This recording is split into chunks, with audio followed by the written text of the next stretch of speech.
Well, if you've ever wondered what was the last European city to celebrate Pride, well, our next guest is going to answer it.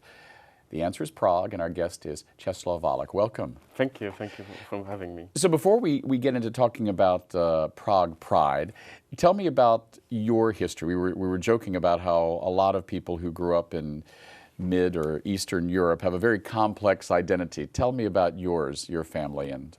Yeah, so I'm from the small little town in North Czech, which used to be Poland. So the borders were changing, and we are now Polish minority living in the Czech Republic, which makes environment for coming out a little bit more difficult than in a big city or city like San Francisco, I would say. Yeah, it's interesting. My husband's uncle, who now lives in Brazil, was born in, well, he says he's Hungarian, but he was born near Transylvania, which then, after World War II, became part of Romania. So when you ask him where he's from, he's like, well, it's complicated. Exactly. Talk to me about how it made your coming out complex.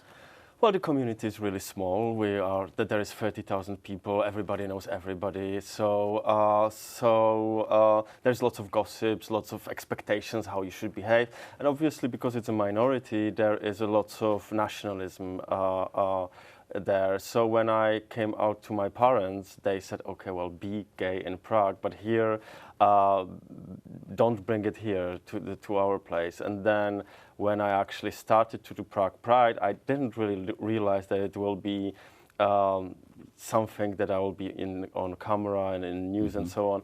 And the first year it was like this, and my father sent me a text message saying, well, you couldn't be out there even more, you know. So he was really angry with me that I took this position. Was he angry because, was it religion, or was he frightened for you, or he was embarrassed for the neighbors? I think he was embarrassed in front of neighbors and coworkers. It was coming out for him too, because then his girlfriend sent me a message that basically his coworkers were mocking him at the workplace. So for him, it must have been difficult as well. And you know, I already came through my coming out process. I was already gay, and I knew who I am. Whereas he was still hiding it. He was still in hiding time. So I just realized that the coming out is not only for me, but also for my family and surroundings. How long ago was that? Well, the Pride started 6 years ago, so this publicly outing of my father was 6 years ago. Really. Right, and so no, but your father is alive now or passed away? My father is alive. My mom passed away. But now, we were saying before we started the interview that this had nothing to do with Catholicism, because both your parents were communist. Yeah. But in this town, and what's the name of it in Poland, or that the Polish minority? Oh, Třinec. Right. Is it very Catholic? Partially. The Polish minority is pretty Catholic. The Czech part of the society living there are either atheists or Protestants. So it's pretty divided by the Polish, but the Polish minority is pretty Catholic. Yeah. So you still have this budding up of cultures and sexualities and orientations. Yeah. So 6 years ago, what gave you the idea to found Prague Pride? Well, it wasn't actually my idea. It was a number of activists that came together and decided to do Pride. At that time, I was still working for the government. I was a deputy minister for human rights, and we were trying to push, there was an initiative to change the law on registered partnership to allow registered partners adopt kids. And my minister was actively, I wouldn't say against it, because he would never say I am against it, but he was actively putting obstacles to this change, and I felt so bad. We had fights about it. I tried to do my best, but I couldn't really help. So when my position was over in the government, I've decided that I have to do something more. Like internally, I felt that I can do more for the community. So I've decided I'll join the group of organizers of Pride, and I'll help them. At that time, I wasn't really thinking that I'll be chairman, but it somehow in 2 months developed in a way that I became a chairman of Prague Pride, and ever since I'm a chairman of Prague Pride. So you're the gayest man in the Czech Republic. At one moment, I was. At my moment, I was the only gay in the village. But nowadays, I hope it's not like this. Yeah. But you said that Prague was the last major city in Europe to have a Pride celebration. Was a big deal made of that, or was it just kind of like, oh, we always thought they had one? And how has it grown? I mean, you've been here now for San Francisco Pride. How do they compare? Yeah. Well, at the first year was really bumpy. We were considered as a liberal society, open to LGBT within Eastern Europe. And then when we announced that we want to do Pride, first the community itself was very afraid because they said, well, it will backlash. The freedoms that we have right now, they will be taken away from us. And then once we overcome this, the at that time president of the country said, well, the bunch of deviants have no rights to walk through the city, which we didn't really expect. And they brought lots of media attention. That's how I became, the media star at that time, and my father sent this text message. But it brought also lots of support, and immediately the first year, around 8,000 people came and joined us on a parade, which immediately, again, showed Prague as an open city. And it grew gradually every year. Last year, we had 35,000 people on the streets, and our parade is a little bit different than your parade. It's not like that we come and we watch the parade, but everybody is joining the parade. It's like one big street party. Right. You should all come and join us. Yeah. But we are the biggest Pride in Eastern Europe at this moment. People from Russia, Ukraine, Poland, Slovakia are coming, joining us, and having fun. We really are a little bit different Pride than on eastern border of Czech, but also a little bit different than on the western border, because we still are in a post-communist country, and we take the Pride as opportunity to make public aware about the issues. So it's about education. It's about education, definitely. So within the Czech Republic, or let's just talk about within Prague, what are some of the political pressures on you? I mean, do you have a supportive mayor versus a non-supportive president? And then, of course, you have the whole European Union construct that seems to kind of oversee everything. What is the political infrastructure that one has to maneuver in as an LGBT activist, but also more personally just as a gay man? So I think that the Prague as a city is pretty open. You have LGBT infrastructure, you have clubs, you have interest groups. So like most of LGBT people from the Czech Republic are moving to the capital city, as everywhere really it is. The political situation in Prague is pretty open. Mayor, she is a friend of mine, and she walked with us last Pride, and we believe that she will walk with us this parade as well. It's different with the national politicians who are passing the laws. So 10 years ago, the Czech parliament passed the law on registered partnership, but it's really symbolic gesture that it doesn't give you many rights.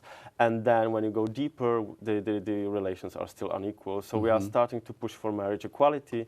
And the politicians, despite the fact that we have over 50% of support of the society, politicians are afraid to go for it. And so our biggest challenge is to advocate with the politicians, to find a politician who would be advocating for us, really, for the change of the law. Then I ask the question again, is this about religion? I mean, this is, the complexity of the makeup of the Czech Republic in 2016, one would wonder, well, I mean, wouldn't the communist influence have been more atheist versus more Catholic? I mean, what is it that keeps the politicians afraid of saying, well, every other country in Europe has done it. I mean, Italy just passed domestic partnerships. It's not marriage equality, but there's a sense that even Italy, arguably the most Catholic country in Europe, just because of its institutions, what's keeping the Czech Republic back?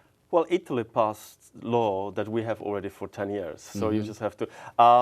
The Czech Republic is the most non-religion country in the world, so the religion doesn't really play any role in the decision-making process. I think we are the most liberal country out of post-communist countries, but this communism influence is still there. And politicians are afraid that if they will come with bold law, it would backlash. Right. So we are now starting to run the public opinion surveys, showing them that actually it will support their actions. So we'll see. I hope that in 2 years we'll have actually marriage equality in Prague. You know, this in the last 2 months, as you know, having been here in San Francisco for almost a year, our Pride celebration here was kind of sad, but kind of forceful because it came within 2 weeks of Orlando.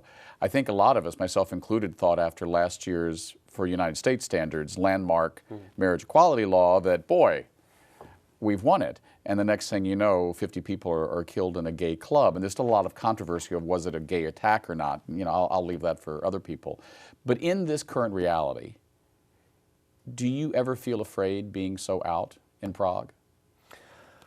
So ever since I started to do Prague Pride, I was attacked by the protesters, and maybe in the past there were some moments when I felt insecure, but I just felt that it has to be done. So and nowadays it was mostly attacks via website or my email was hacked and so on.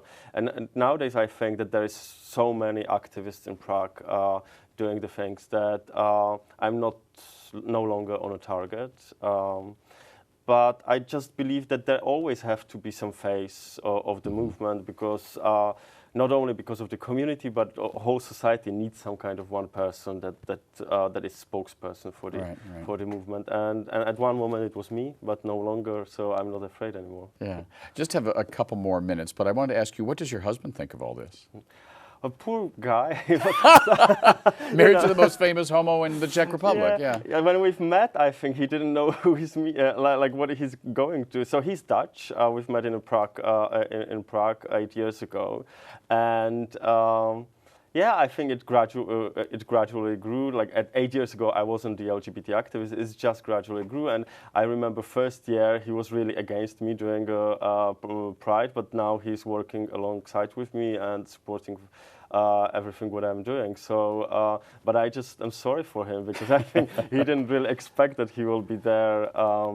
On the posters of Prague Pride and so on. So. Last question. I know you're getting ready to go back to Prague. Yeah. You've been in San Francisco now for almost a year.